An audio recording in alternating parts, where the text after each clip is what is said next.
All rise. We would away. The International Criminal Court is now in session. Lord John, the Court Panel International at 08.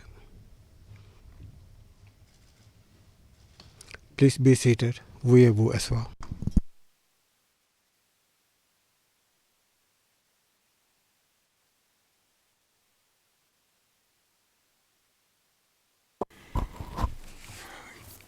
Good afternoon, everyone. Court officer, please call the case. Good afternoon, Mr. President. Good afternoon, Your Honors. This is the situation in the Republic of Uganda in the case of the prosecutor versus Dominic Ongwen, case reference ICC 0204-0115, and for the record, we are in open session. Thank you very much. I welcome everyone to this hearing. I would first like to state for the record that Mr. Dominic Ongwen, the legal representative of victims, Mr. Joseph Manoba, and his field assistant, Mrs. Listovel Atto, as well as the member of the common legal representative team, Mr. Walter Komakec, are attending this hearing remotely. I would like to thank the registry staff for securing their attendance through the use of video technology. I also thank everyone for cooperating in assuring the efficient conduct of the proceedings in this case. I would like to ask now everyone to introduce themselves and their teams for the record. We start with the legal representatives of victims. Good afternoon, Mr. President, Your Honors. For the common legal representative team appearing today, Mr. Orcholon Ransetseg, legal officer, Ms. Caroline Voltaire, legal officer, Ms. Ludovica Vetruccio, legal officer, attending remotely Walter Komakec, field assistant to counsel, and myself, Paulina Massidda, principal counsel. You step forward. These were the common legal representatives and the legal representatives now. Thank you, Your Honor. Good afternoon. With me in the room, in the court, Mr. James Maguire, and you have already recognized those attending abroad. Thank you. Long time no see. Welcome. Welcome again. Yeah. Then the defense team for Mr. Ongwen, please. Good afternoon, Your Honors. Good afternoon, everyone in the court and attending abroad. My name is Thomas Alpoff, co-counsel for Dominic Ongwen, and here today in the courtroom is also the counsel, Chief Charles Achaleki Taku, and one of our assistant counsels, Mr. Gordon Jafudi.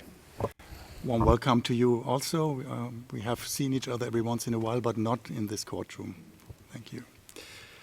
Now we turn to the representatives of the VPRS and the registry.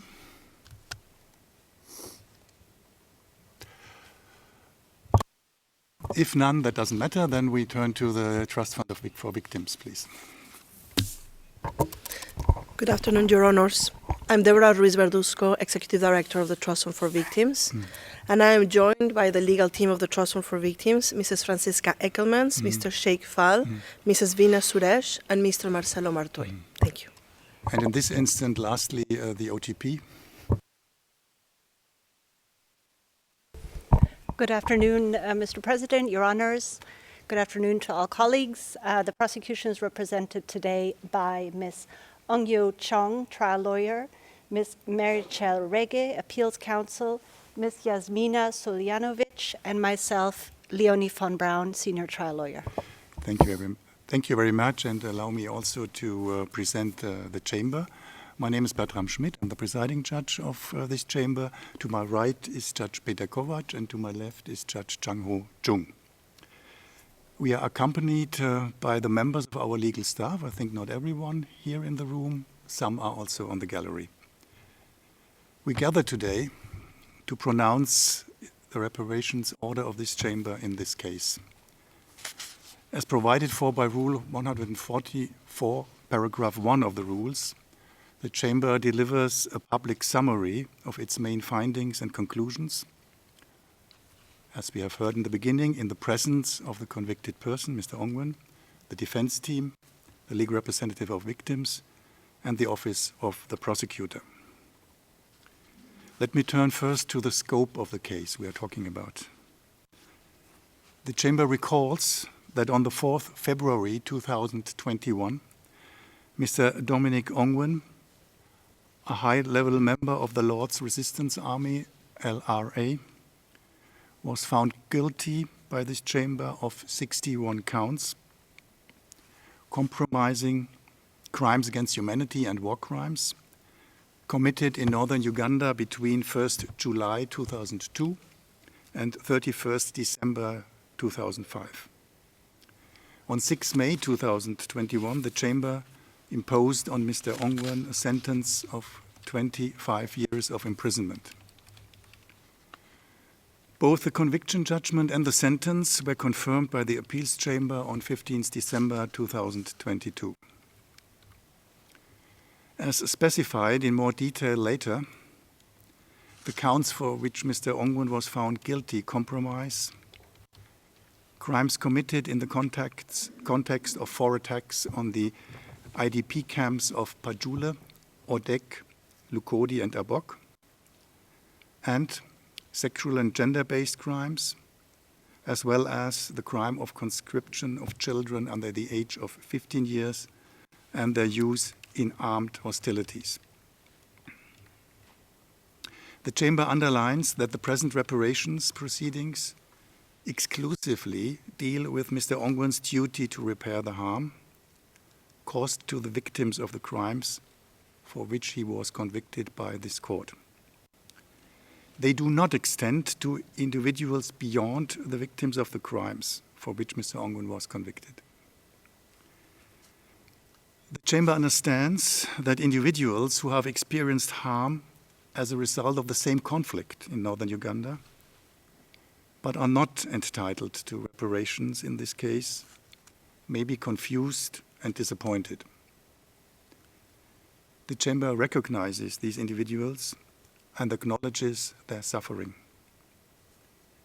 However, it reiterates that reparations in this case are not designed to rectify all harm suffered throughout the conflict and are tied to the specific harm caused by Mr. Ongwen's crimes.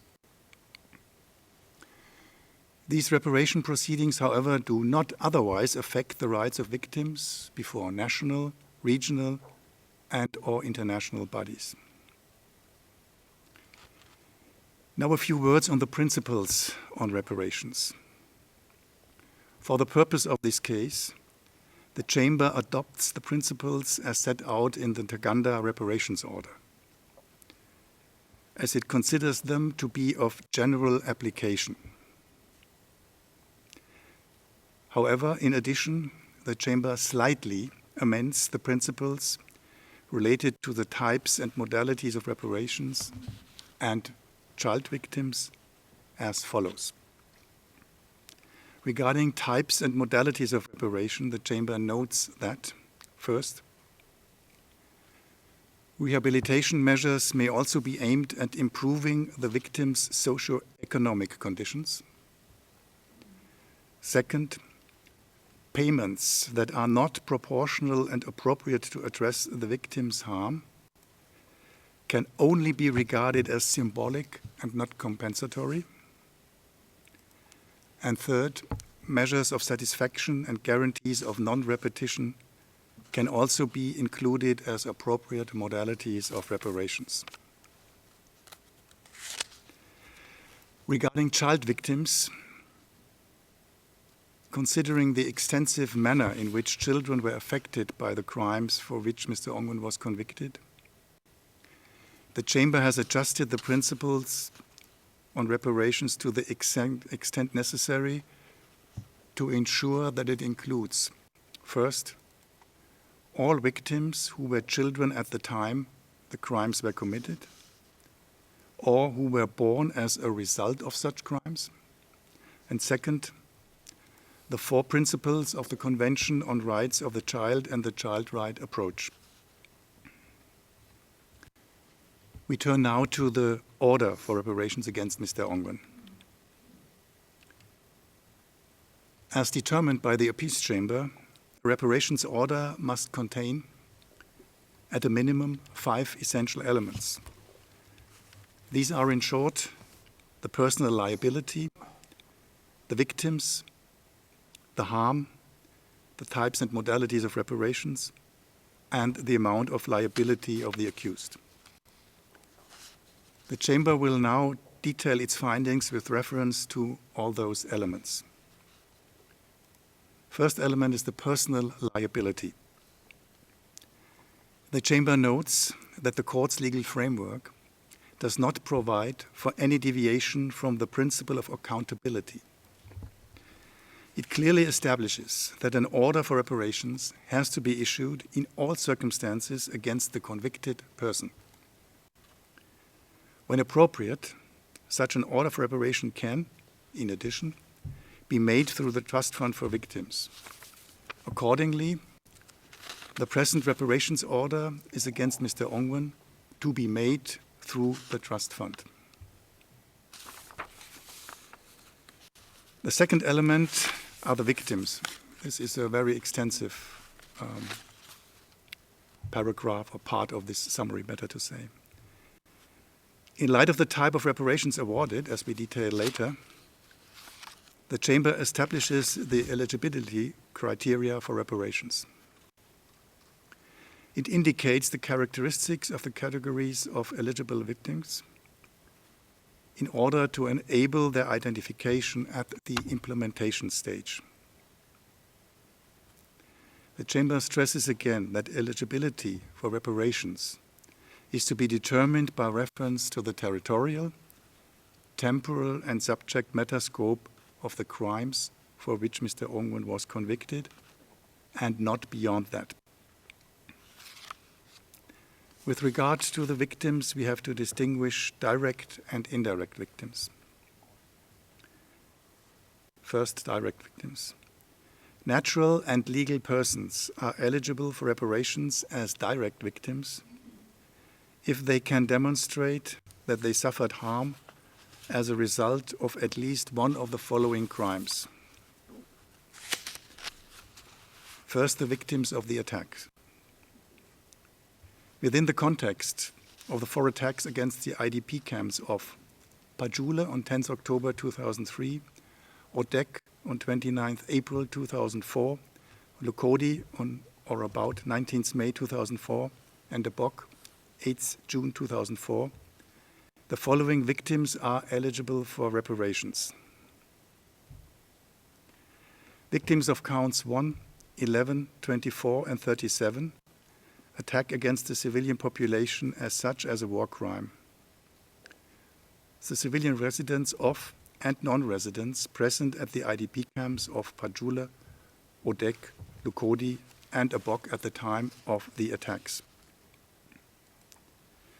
Victims of counts 2, 3, 12, 13, 25, 26, 38, and 39, murder as a crime against humanity and as a war crime, civilians killed by the LRA in the course of the attacks on the IDP camps, including at least 4 civilians in Pajule, at least 52 civilians in Odek, at least 48 civilians in Lukodi, and at least 28 civilians in Abok. Victims of count 14, 15, 27, 28, 40, and 41, attempted murder as a crime against humanity and as a war crime, civilians the LRA attempted to kill in the course of the attacks on the IDP camps, including at least 10 civilians in Odek, at least 11 civilians in Lukodi, and at least 4 civilians in Abok. Victims of counts 4, 5, 16, 17, 29, 30, 42, and 43, torture as a crime against humanity and as a war crime. Specifically, regarding the Pajule attack, hundreds of civilians abducted by the LRA and forced to carry injured LRA fighters and looted items, including heavy loads for long distances, while placed under armed guard to prevent their escape. Moreover, under constant threat of beatings or death. Some were tied to each other, and many were forced to walk through the bush barefoot or not fully clothed. LRA fighters beat abductees to make them walk faster. Regarding the Odek attack, civilians severely mistreated by the LRA during the attack and in its aftermath, thereby suffering instances of grave physical abuse, such as beatings with sticks and guns. One woman was raped with a comb and a stick used for cooking, while her husband was forced to watch. Civilians as young as 11 or 12 years old were also abducted and forced to carry heavy loads for long distances, some barefoot, while placed under armed guard to prevent their escape, and again under constant threat of beatings or death. Regarding the Lokodi attack, civilians severely mistreated by the LRA during the attack and its aftermath, and forced to carry heavy loads, some for long distances while tied together, and under constant threat of beatings or death. Civilians were also injured, raped, beaten, and mothers forced to abandon their children in the bush. LRA fighters threw small children, including babies, into the bush as they were crying and making it difficult for their mother to carry looted goods. And regarding the Abok attack, civilians severely mistreated by the LRA during the march from the camp through the bush, forced to carry heavy looted goods, and at least one injured fighter for long distances, oftentimes under the threat of beatings or death. Civilians were beaten as a punishment and to intimidate others, one forced to kill another abductee as a lesson to those thinking of escaping.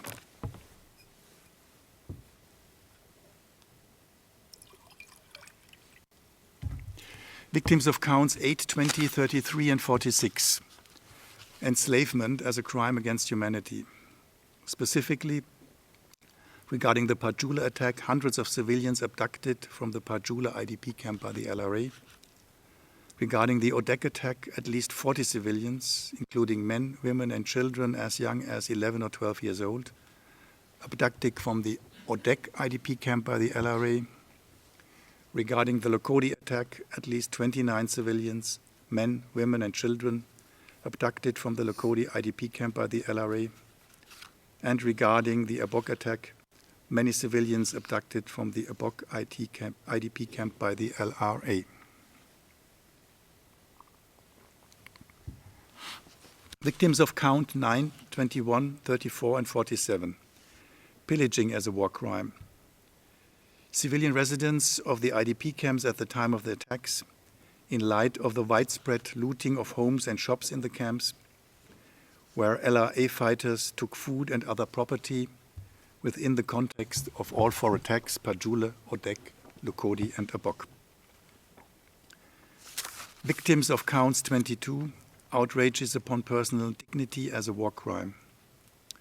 Within the context of the Odek attack, one abductee forced to kill another abductee with a club and forced to inspect corpses.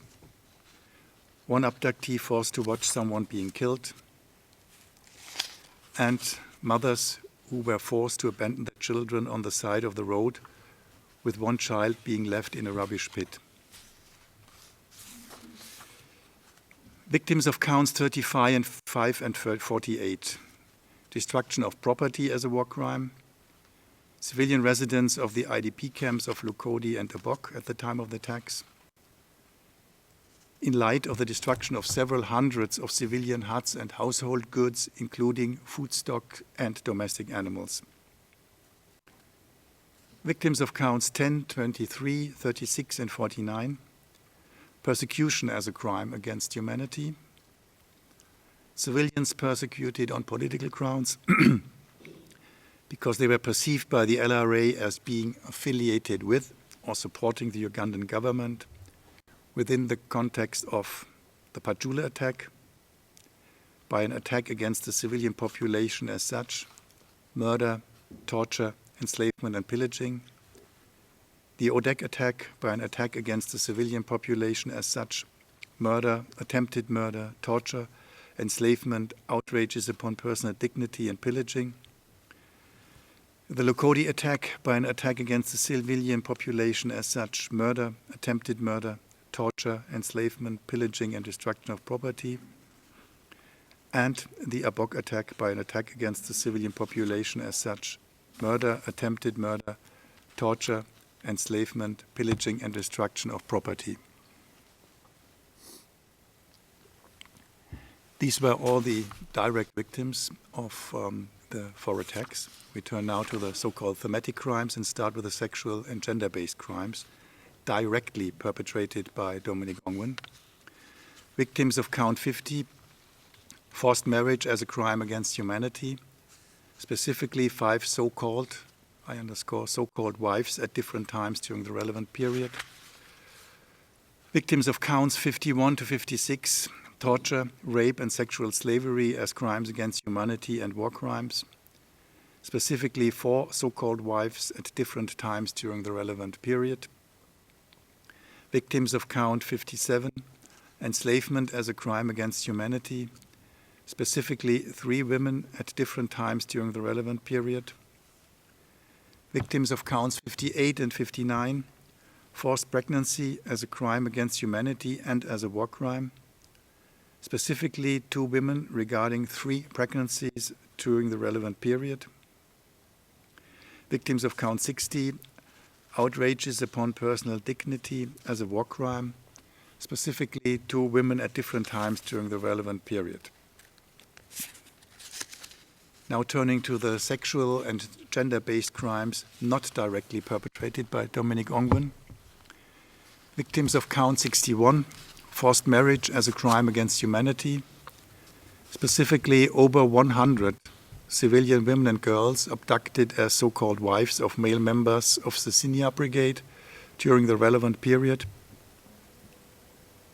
Victims of count 62 and 63, torture as a crime against humanity and as a war crime, specifically over 100 civilian women and girls abducted by the Senior Brigade, subjected to severe physical and mental pain during the relevant period. Victims of count 64 to 67, rape and sexual slavery, both as a crime against humanity and as a war crime, specifically over 100 civilian women and girls abducted and so-called distributed to members of the Senior Brigade during the relevant period. Victims of count 68, enslavement as a crime against humanity, specifically civilian women and girls abducted by the Senior Brigade during the relevant period. These women and girls were no longer, or not yet, subject to institutionalized sexual abuse, but enslaved by being deprived of their personal liberty, restricted and dictated on their movement, including by threats, and subjected them to armed guard. They were subjected to forced labor and physical and psychological abuse. The next group are children born out of forced marriage, forced pregnancy, rape, and sexual slavery. The Chamber recalls its findings in the conviction judgment that the sexual and gender-based crimes directly and not directly perpetrated by Mr. Ongwen resulted in pregnancies. In line with previous jurisprudence, the Chamber finds that the children born out of the crimes of forced marriage, forced pregnancy, rape and sexual slavery from which Mr. Ongwen was convicted, both as direct as an indirect perpetrator, qualify as direct victims. The harm they suffered was a direct result of the commission of these crimes. The last group of the direct victims, the child soldiers, victims of count 69 and 70, war crime of conscripting children under the age of 15 into an armed group and using them to participate active in hostilities. Specifically, a large number of children under the age of 15 years abducted during the 4 attacks relevant to the charges, and generally between 1st July 2002 and 31st December 2005 in northern Uganda. They were assigned to service in the Senior Brigade, and they were all direct victims. We turn now to the indirect victims.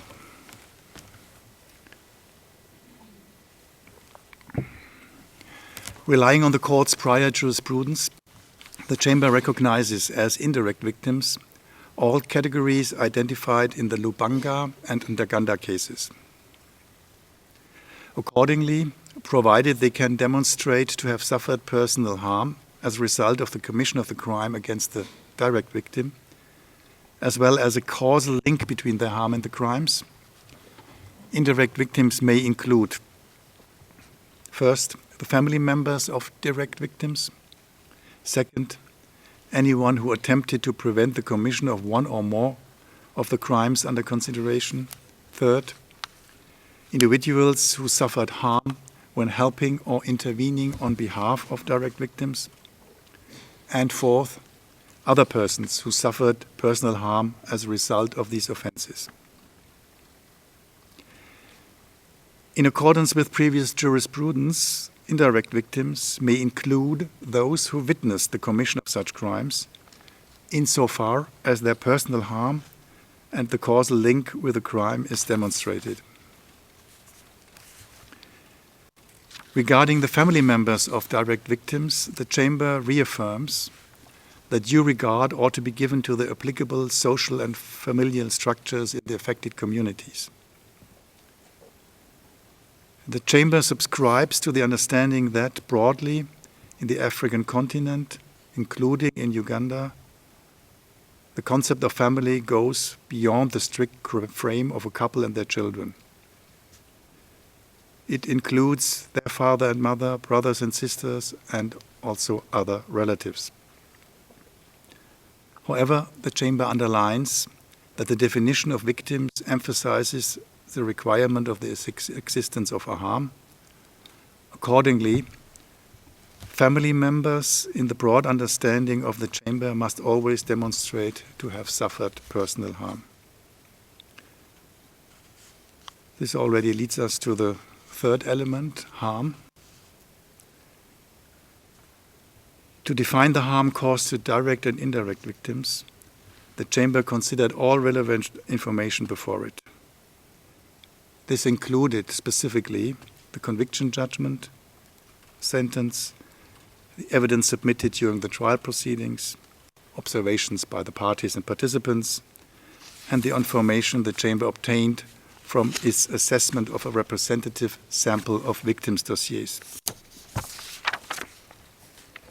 The Chamber notes that the evidence overwhelmingly demonstrates that entire families and the community of victims of the attacks on the 4 IDP camps as a whole, tens of thousands of individuals, suffered tremendous harm due to the unimaginable atrocities committed during and in the aftermath of the 4 attacks. We have spoken about that a moment ago in length. Similarly, over 100 women and girls and thousands of children, boys and girls, under the age of 15, suffered profound, multifaceted harm as a result of being kidnapped. Many were later subject to sexual and gender-based crimes and or forced to serve as LRA soldiers, being kept in captivity with cruel methods of physical and psychological coercion. The evidence shows that entire communities and families personally experienced the attacks, in which many of their family members, neighbors, friends, and others in their community were killed and severely mistreated. Houses were destroyed and burned, some with their residents still inside. Everything else, including all 8 food stocks, was looted or destroyed. Some civilians managed to escape the attacks, but most of those who survived were then forced to walk next to the bodies scattered through the camps. Civilians were abducted and forced to carry heavy loads of looted goods and injured fighters for long distances, while tied to each other barefooted. They were mistreated, which forced them to walk faster and prevented them from escaping. In some, they suffered great physical and psychological abuse during the walk out of the camps. The examples are distressing. Some were beaten to death, some were forced to kill other abductees, some children were taken from their mothers if they cried or caused their mothers to slow down. These children were thrown in pits and left to die. When reaching the locations of LRA forces where other abductees had been brought, women and girls were so-called distributed to LRA soldiers who subjected them to sexual and gender-based crimes and often held them in sexual slavery for a long time.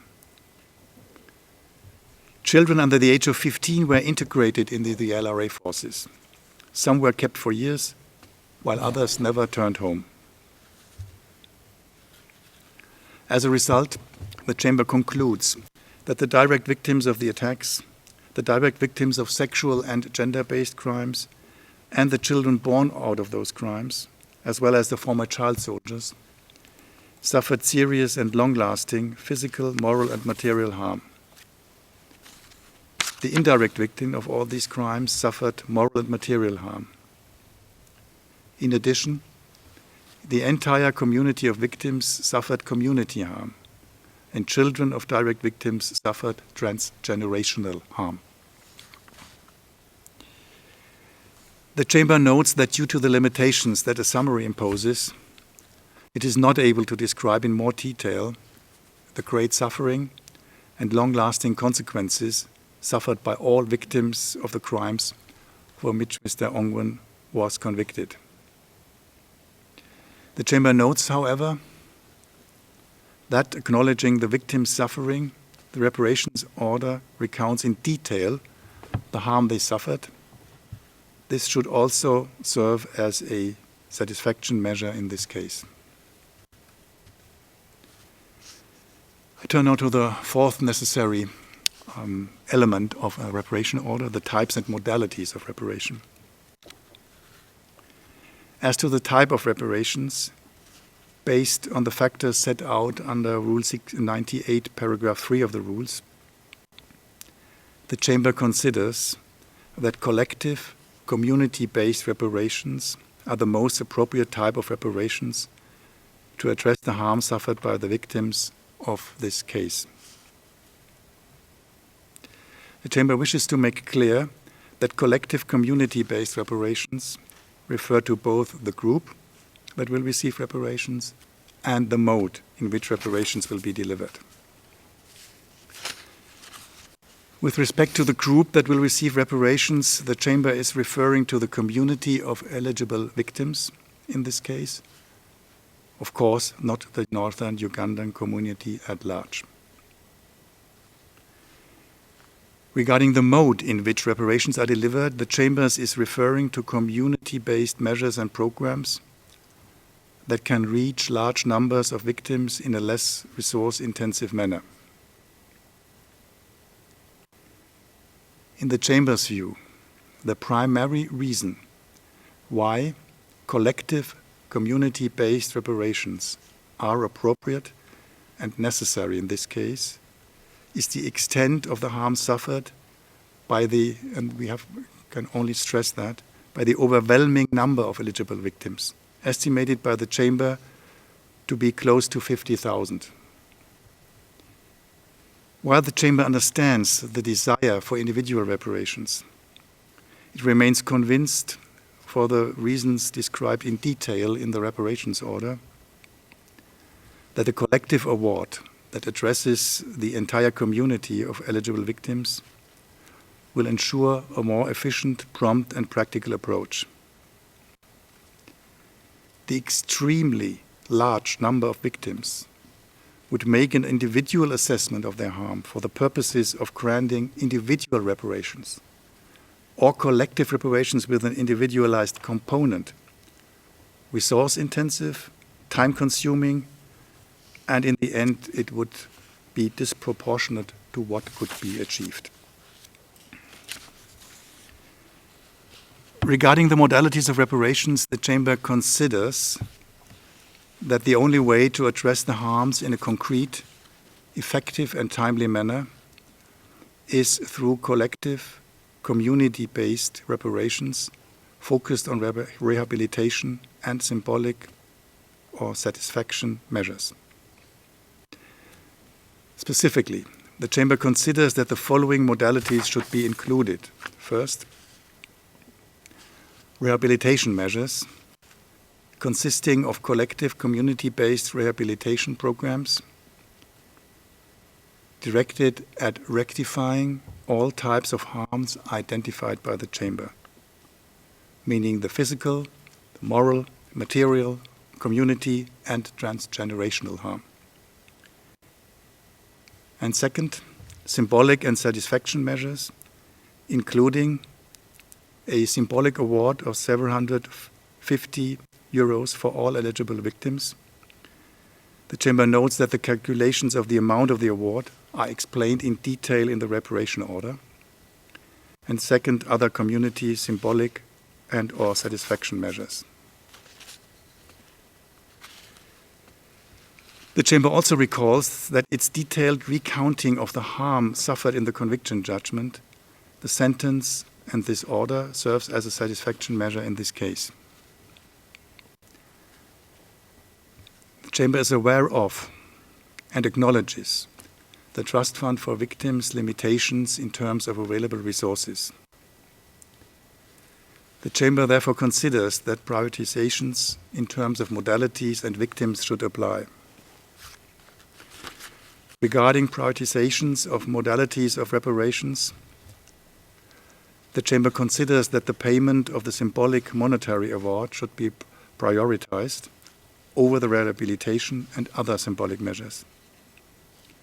However, the Chamber is of course mindful of the role of the Trust Fund for Victims and its Board of Directors on the use of its so-called other resources. The Chamber will return to this issue later at the end of this summary. With respect to the prioritization among victims, the Chamber considers that first priority should be given to vulnerable victims who are in dire need of urgent assistance.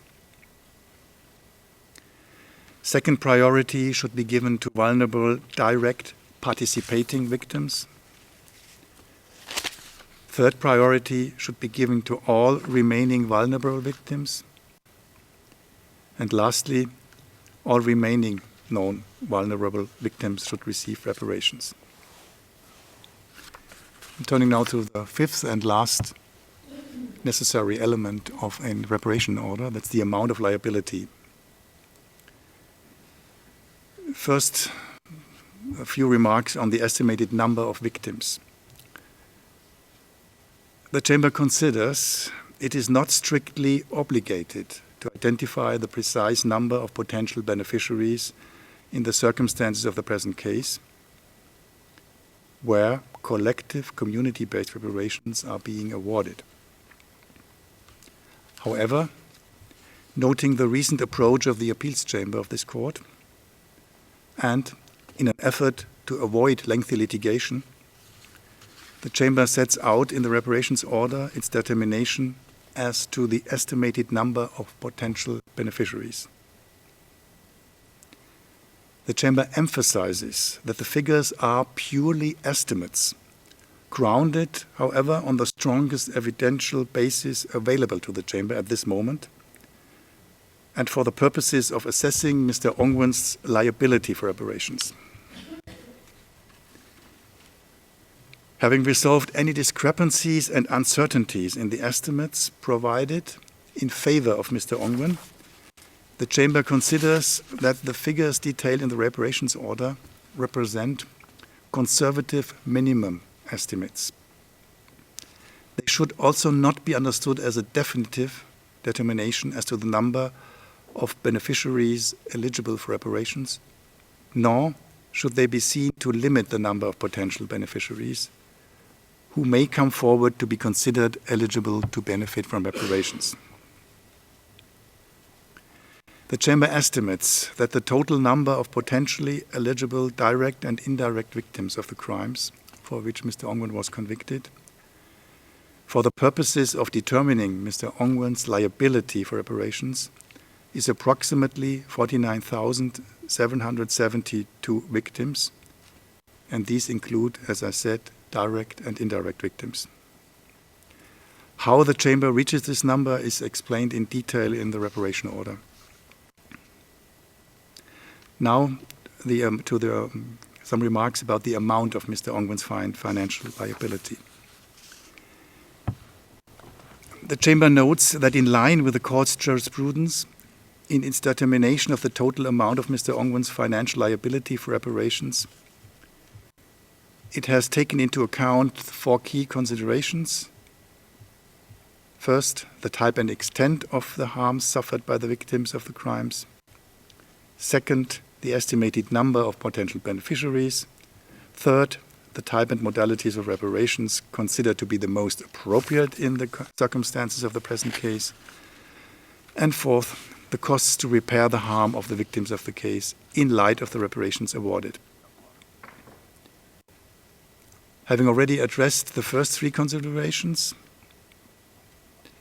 the harm, the number of victims, and the type of modalities of reparations, I will now speak about the cost of repair. The Chamber reiterates that it has awarded, in the present case, collective community-based reparations focused on rehabilitation and symbolic satisfaction measures.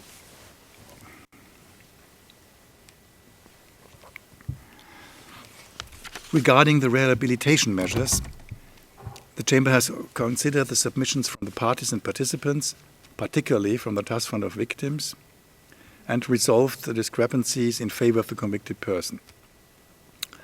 The Chamber estimates insofar that the cost of implementing the collective community rehabilitation programs ordered in the present case would amount to approximately 15 million euros. Regarding the symbolic and satisfaction measures awarded, the Chamber notes: as to the symbolic award of 750 euros, again, the calculation of which is explained in detail in the reparations order, the Chamber recalls that this is part of the collective community-based program. As such, it is awarded to the benefit of all eligible victims, without distinction as to their type of victimhood or harm. In order to calculate the amount required to provide this symbolic payment, the Chamber relies on its estimation as to the total number of victims in the case, which amounts to approximately 49,772 individuals, as I have already said. As such, the total amount required to provide victims with the symbolic payment is 37,329,000 million euros.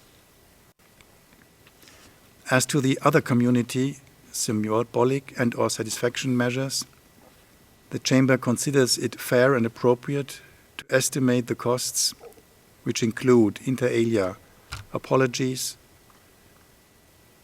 ceremonies, monuments, memorial prayers, reconciliation ceremonies, and so on and so forth, at a total of 100,000 euro. In light of all this, the Chamber estimates that the total amount required to provide the reparations awarded in this case to the victims of the crimes for which Mr. Ongwen was convicted would be approximately 52,429,000 euros. The Chamber is satisfied that setting the amount of Mr. Ongwen's liability for reparations at an amount of 52,429,000 euros is fair, equitable, and appropriate, and takes into account the rights of the victims and those of the convicted person. Now, a few words about the implementation. Pursuant to the applicable legal framework, the Chamber instructs the Trust Fund for Victims to prepare a draft implementation plan, DIP, with the details of the rehabilitation and symbolic measures to be included within the collective community-based reparations awarded. The Trust Fund should submit the DIP for the Chamber's approval within 6 months from the delivery of this order. The Chamber instructs the Trust Fund to consult with the victims on the nature of the collective community-based awards and the methods of implementation. The Trust Fund shall take into account victims' views and proposals when designing the proposed projects. As to the process for the administrative eligibility assessment, the Chamber has decided to adopt the eligibility process designed by Trial Chamber 2 in the Ntaganda case. As such, identification, collection of information, and eligibility assessment will be the responsibility of the registry through the victims' participation and reparation section. Outreach will also be designed and conducted by the registry to the Public Information and Outreach section, PIOS. The Chamber notes that no property and assets belonging to Mr. Ongwen have been identified to date, and accordingly, the Chamber finds him indigent for the purpose of reparations. Noting Mr. Ongwen's indigence, the Chamber also acknowledges that it would be for the Trust Fund's Board of Directors to determine whether and when to use its other resources to complement the reparations awarded in the present case. The Chamber encourages the Trust Fund to complement the reparation awards to the extent possible and engage in additional fundraising efforts to the extent necessary to complement the totality of the award. Nevertheless, the Chamber understands that in order for the Trust Fund to be able to fully complement the award, substantial fundraising will need to take place. The Chamber recalls that as soon as the Trust Fund is able to commence implementing the reparations awarded in this reparations order, which the Chamber acknowledges may take time, priority shall be given to the payment of the symbolic monetary awards over the rehabilitation and other symbolic measures. The Chamber also reiterates that considering the limitations in terms of available resources of the Trust Fund, additional priorities have been established in the reparations order. These imply that not all victims would receive the symbolic amount at the same time, of course not. Payments would be issued depending on the victim's urgent needs and vulnerability and the capacity of the Trust Fund to complement the award. As such, the Chamber underlines that victims cannot expect payments to be executed soon after the issuance of this reparations order. Moreover, in light of the convicted person's indigency, the Chamber acknowledges that there is the concrete risk that awards may not be paid if the Trust Fund does not manage to raise sufficient funds to complement the award. In light of this, the Chamber takes the opportunity to encourage states, organizations, corporations, and private individuals to support the Trust Funds for Victims' mission and efforts and contribute to its fundraising activities. Lastly, the Chamber would like to once again acknowledge the victims' suffering and express its concern and compassion for them. The Chamber also underlines its sincere hope that sooner rather than later, they will receive the reparations awarded in this order, allowing them to address the harm they suffered in a concrete, effective, and timely manner. This concludes the short summary of the reasons for this reparation order, which are explained, as I already have said, in much more detail in the order itself. At the end of this hearing, we turn now to the disposition of the order, which is also quite long, as you will soon recognize. For the foregoing reasons, the Chamber hereby unanimously adopts the Ntaganda principles with slight modifications regarding the principles related to types and modalities of reparations and child victims. Issues an order for reparations against Mr. Ongwen. Awards collective community-based reparations focused on rehabilitation and symbolic and satisfactory measures to the direct and indirect eligible victims in the case. Estimates the total number of direct and indirect victims in the case to be approximately 49,772 victims. Assesses Mr. Ongwen's liability for reparations at approximately 52,429,000 euros. Instructs the Trust Fund for Victims to prepare a DIP pursuant to the requirements outlined in the present order and submit it for the Chamber's approval by 3rd September 2024 at the latest. Invites the parties and the registry to provide observations on the Trust Fund for Victims DIP within 30 days from its submission. Instructs the registry through the PIOS to design and conduct throughout the duration of the administrative eligibility process the required outreach campaign for the purposes of these reparations proceedings. After engaging in consultation with the parties, the Trust Fund for Victims, the VPRS, the OPCV and the country office, instructs the registry through the VPRS to conduct the identification of potential beneficiaries and eligibility assessments pursuant to the instructions contained in the present order, providing within 30 days from the issuance of this order an estimate as to the time it requires to assess eligibility and urgency regarding all participating victims, instructs the registry through the VPRS to commence with the identification of potential beneficiaries as soon as possible and prior to the approval of the DIP, instructs the VPRS and the PIOS to work together to ensure that the administrative eligibility process is completed within 2 years of the present order, finds Mr. Ongwen indigent for the purposes of reparations at the time of the present order, encourages the Trust Fund for Victims to complement the reparation awards and engage in additional fundraising efforts to the extent necessary to complement the totality of the award, and finally encourages the states, organizations, corporations and private individuals to support the Trust Fund for Victims' mission and effort and contribute to its fundraising activity. This concludes the Chamber summary and today's hearing. The Chamber wishes to thank again everyone, specifically the interpreters, the court reporters, and all other registry staff for facilitating this hearing. The court is adjourned. All rise. We will